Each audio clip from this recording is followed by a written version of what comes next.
Oh, hi, it's you again. Today we'll continue with I Endow by Martin Buber, covering part 2 of 3. In part 2, Buber begins to speak of spirit. Geist, I believe, is the word in German. He says, spirit is not in the I, but between I and you. It is not like the blood that circulates in you, but like the air in which you breathe into you. Man lives in the spirit when he is able to respond to his you. He is able to do that when he enters into the relation with his whole being.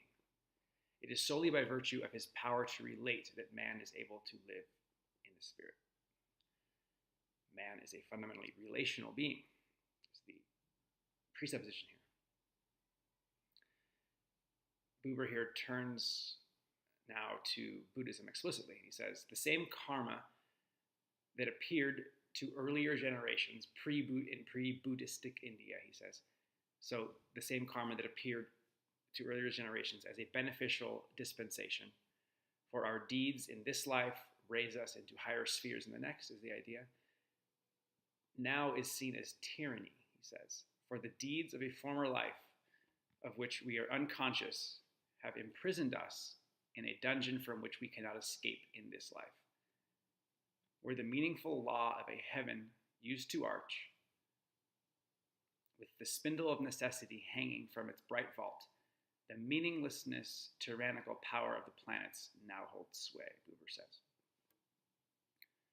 The craving for redemption grows by leaps and bounds and remains unsatisfied in the end, in spite of all kinds of experiments, until it is finally assuaged by one who teaches men how to escape from the wheel of rebirth, samsara that is, or by one who saves the souls enslaved by the powers into the freedom of the children of God.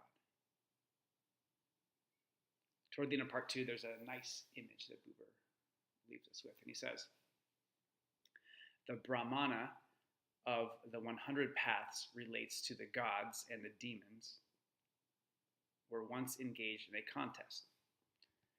The demons said, to whom shall we offer our sacrifices?